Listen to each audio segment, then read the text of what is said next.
A man was with his wife many, many years, and he was at the funeral.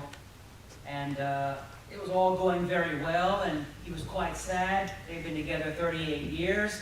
And at the end of the service, the pallbearers start to move the casket from the church out to the vestibule and into the hearse. And they make a misstep and kind of bump into the wall, and they hear, "Oh!" And they open the casket, and she's not dead, she's alive. Imagine how stunned he was to discover that his wife, of all those years, wasn't actually dead. This really happened. No. Yes. Yes. She lived about 7 more years. They had a second funeral for her. At the second funeral, the preacher said the prayer, everyone did their thing, and as they're walking out the casket, the husband yells, "Don't hit the wall!" That woman was resilient. She had bounced back. She knew how to come back from even the worst of situations. So, I was asked to help you sort of put some muscle into your New Year's resolutions. If you're smart, you made none, because resolutions are themselves setups. I don't make resolutions. I make changes. I modify my plan. I alter my trajectory, but I resolve to do nothing. And that's my resolution, is that life is so uncertain and that change is the only constant, it doesn't make sense to set oneself up. You never know what's going to happen. You never know what a day will bring. Why, just today, I have been awake since 4:10 a.m. Do I look it? No. I've eaten nothing. I've had no coffee because I got a call from Halifax Hospital. Somebody had shot their way in and shot themselves. Now, of course, I am a trauma responder, and I had to respond. So I have been on the floors of Halifax Hospital until about 10 o'clock when I said, I've got to go and talk to those MOSAIC people. I've got to go. Did I expect that to start my day? No, but it did. So what if I had made a resolution that I'll have no drama or chaos in my life this year?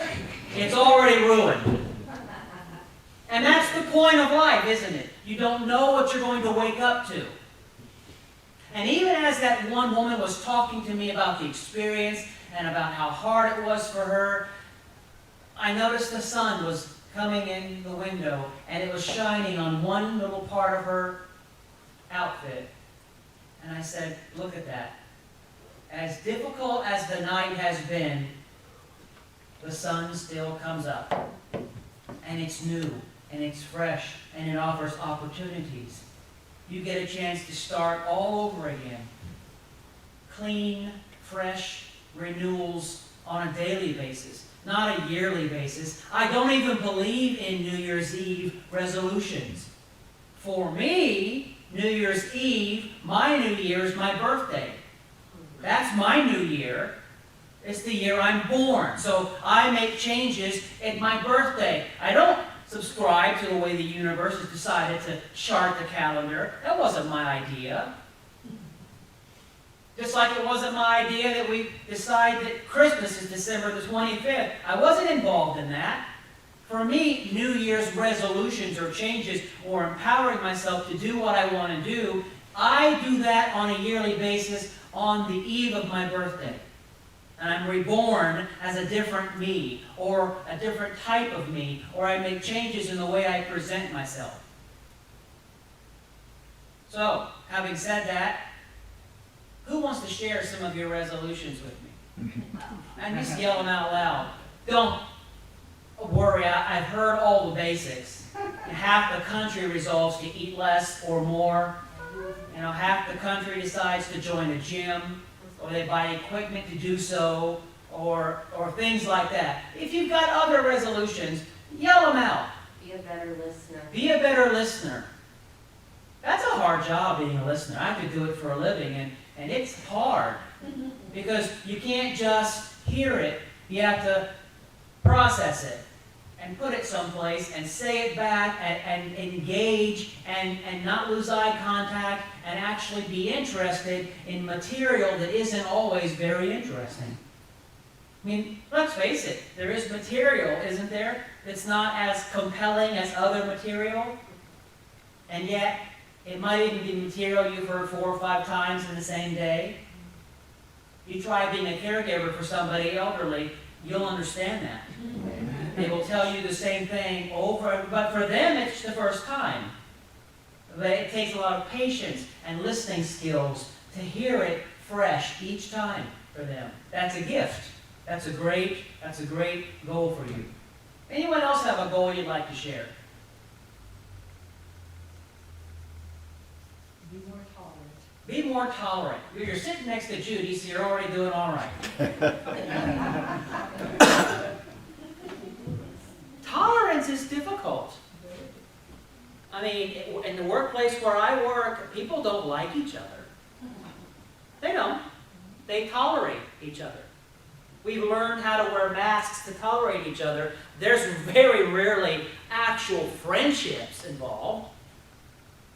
So learning to be tolerant is a very wonderful goal. It's difficult. Aren't there people you don't like? I have hundreds of them. You know, I can see them from afar. I would not have lunch with them. I wouldn't even let them pay. I don't care. They're just wrong for me. It's chemistry. And there's nothing evil about that. We just don't all get along with each other.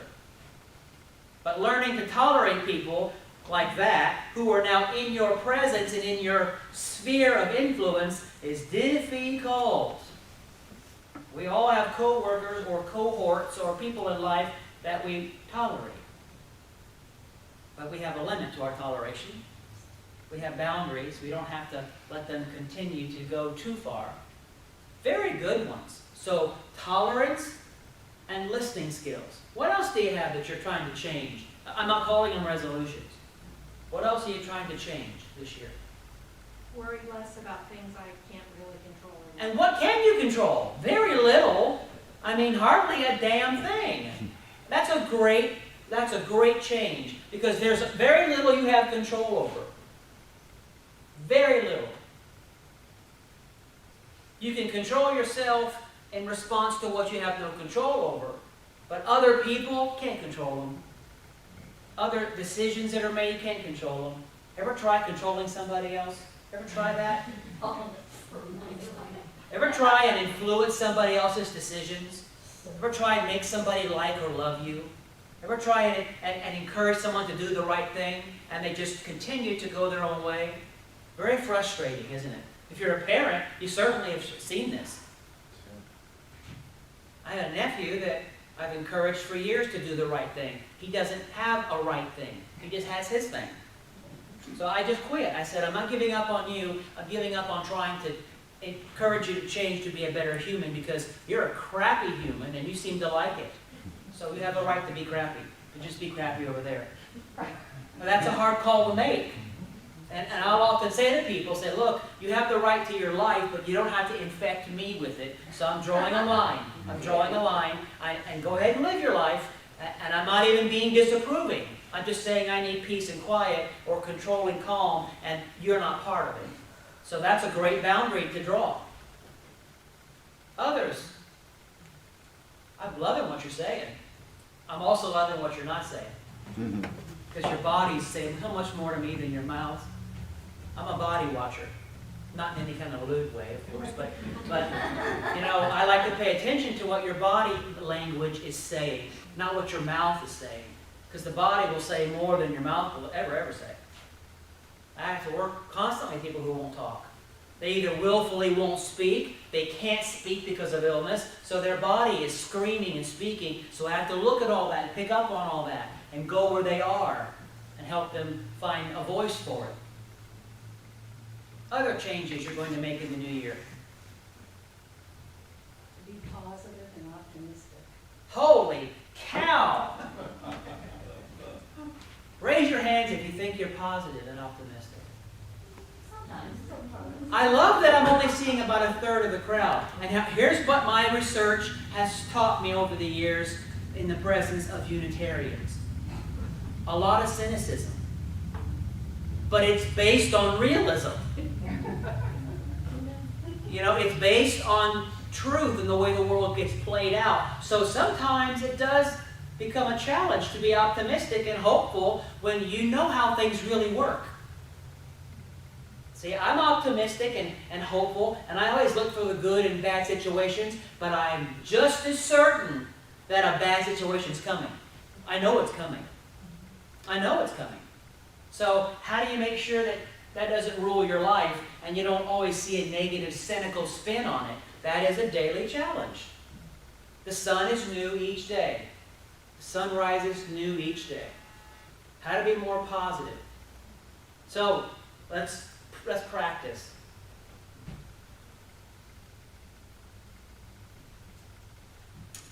Give me a positive spin on the events that occurred at Halifax Hospital this morning.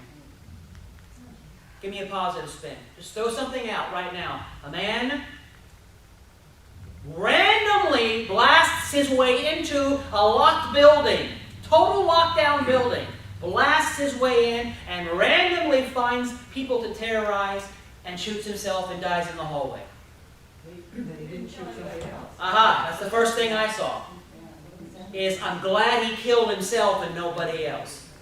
The shooter is suffering from his own demons no longer. No longer, at least we hope. Unless they grabbed him and said, now we've got your soul too, bitch.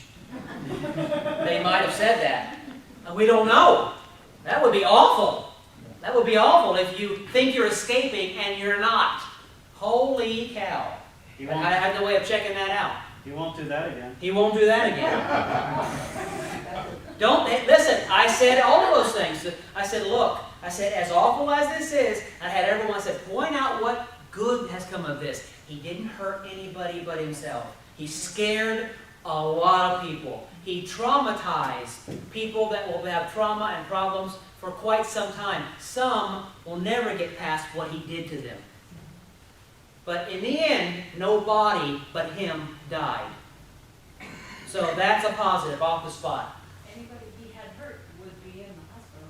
Exactly. They would have access to immediate medical care. In fact, that did occur. That won't come out necessarily, but people were treated. They were taken care of. In fact, I'm not sure if the news will put this out, but someone tried to wrestle the gun away from him, and she was injured in the process. She's being treated. She's going to be fine. She's going to be fine. But that's another positive. It's hard, though, isn't it, to find positive situations or upsides in dark settings and not to be cynical. Yeah, Usually it comes later on. usually does. You see it in what I call the rear view mirror. It's when you're looking in the rear view mirror and some time has passed, that's when you can see what good comes of something. Well, I can tell you one thing that's going to come. They're going to change their security around the hospital. It's already out of control, incredibly impenetrable. But now what they're going to do to fix it, but they're going to have to find a way where they can't even shotgun blast in. Because that's what he did. You know, everything was in lockdown. He didn't steal anyone's card. There was no way for him to get in. He just blew himself in there, blew all the doors he needed to in. So they're going to have to fix that. Because we're living in a world with increasing violence and access to firearms and people who just do whatever they want to do. And this does appear random. Doesn't appear to be any connection at all. Great, you guys are good at doing positive things. Give me enough, yeah. Well, I was just thinking, the whole hospital was locked down, or just certain? Every night the hospital goes on full lockdown at 8 o'clock. All doors are secured. No one can get in unless they're an employee. You can get out, but you can't get in. You can't get in. That's standard procedure. Yeah. That's just standard for all hospitals. He also gave you an excellent example of using the class when you had no idea. Until it happened to you, oh, that's true. Oh, I make everything fit. I mean, you gotta make it fit. You have to find a way. In fact, when I walked in, the CEO said, Happy New Year. I said, Happy New Year to you. We were all there. It's a big deal. It's a big deal. I mean, this is horrible. I don't know what the press is going to do with it. They always embellish everything. I haven't even read the stories. It's still being figured out who he was. It doesn't matter. People were traumatized, scared to death. I mean, he was in an area where the babies were being born. It was just, it was very, you won't get all those facts, but it was awful.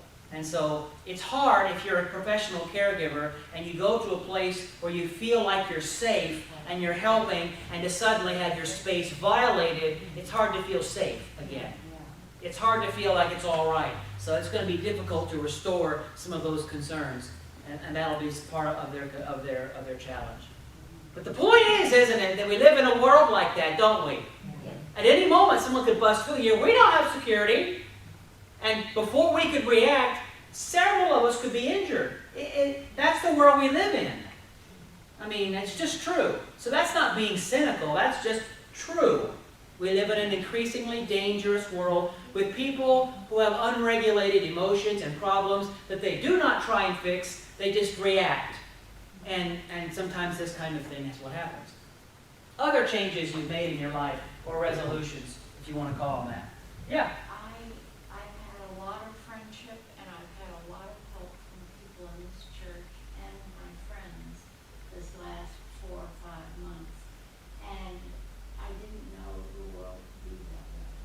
And so I have learned from everybody in here how kind people can be. And it has changed me at my core so that I now am trying to be that way to others.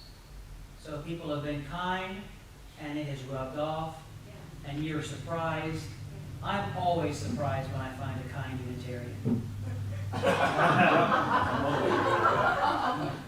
What do you mean? In life in general, you were just having a hard time finding people that would reach past the average? You mean before this? Right. No, it's much deeper than that, much deeper than that. It's often said that until you have an accident or until you get hurt, you don't know who your friends are. And you don't know who cares about you. And people are often surprised at who sends cards and who shows up and who makes casseroles. Right, but Right. how important it is, and the importance that it was in my life, and now I'm trying to see that there will be other people that need that kind of thing. From you. From me, And you're capable of giving it yeah, because you've received it. yeah. I've learned how to do that. That's wonderful. You've just demonstrated one of the Beatitudes. Blessed are those who give, for they shall receive the gifts of God. Others? Well, your comment about Unitarians, but events like you mentioned Yeah. truly test us Yeah. in regards to our first principle. Oh, yeah. Oh, yeah. Because, that thought goes, well, we're really him. Yeah. And that, to me, I think that. Yes.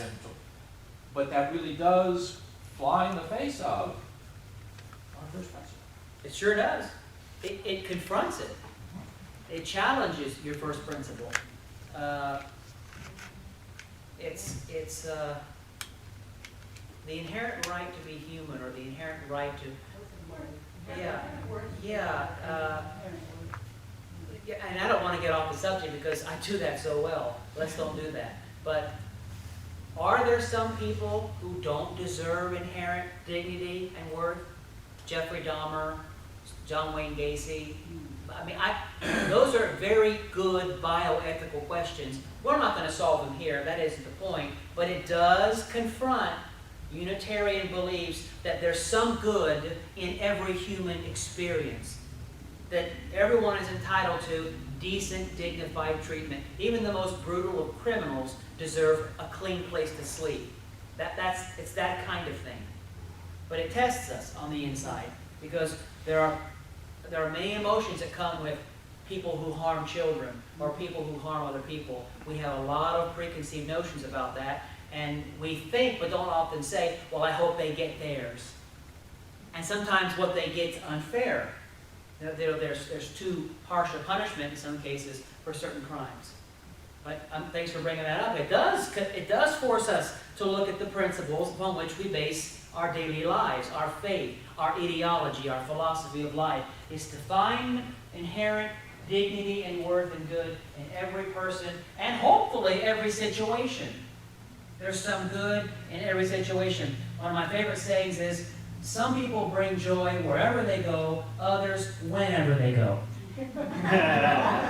Sometimes that's the joy in the situation, is we enjoy the absence of the person who simply cannot make those changes.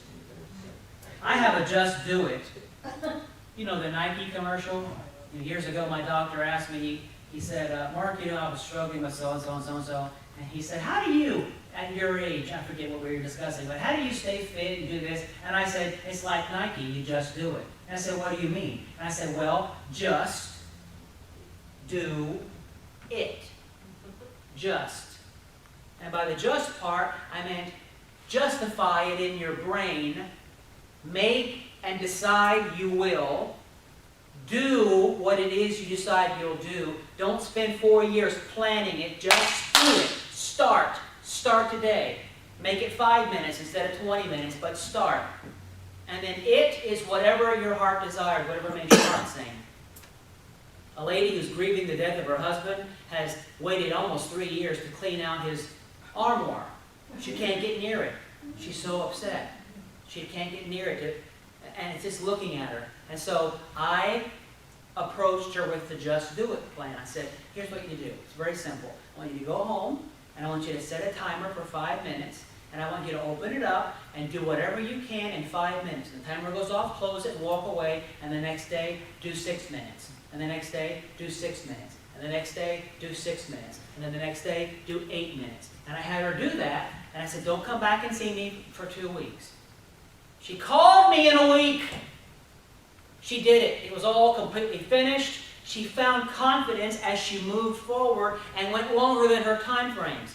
I chastised her for breaking my rules. But I said, that's the point, is that you slowly start. You don't think about it. You don't let it overwhelm you. You start small. You do a little bit each day, and you walk away, and the next day you do a little bit, and you walk away, and you gain confidence, and you gain competence, and it's as natural and easy as you please, and it's not painful at all. You don't talk about it. You just do it. You start. You start. You do it. You decide, you do it, and you move forward. There's my secret. It's that simple. Every morning at 4:45, every morning, I have to readjust the signal. Mark, stay in bed. 15 minutes. Hit the snooze. You deserve it. All that happens in split seconds. But I remind myself, just do it. I have decided I'll be up and running every morning at 5. It's not a conversation topic. I'm doing it. Before I know it, I'm up and I'm out there and glad that I've done it. You don't negotiate with yourself. You just do it. Does that make sense? So, there's your advice for the new year, for your resolutions, for 2014, for today, for this week. Carrie knows I'm not optimistic that I'll be here in 2015. I live each day like it's a whole year. We don't have time. Look at what happened to me this morning. There's an urgency to life, so let's take full advantage of love and forgiveness and kindness. Let's put nothing off because we don't have tomorrow. We just don't have it. We don't have it. Let's make the most of every single day as if it's New Year's Eve. Every day is New Year's Eve. Every day you gotta get drunk.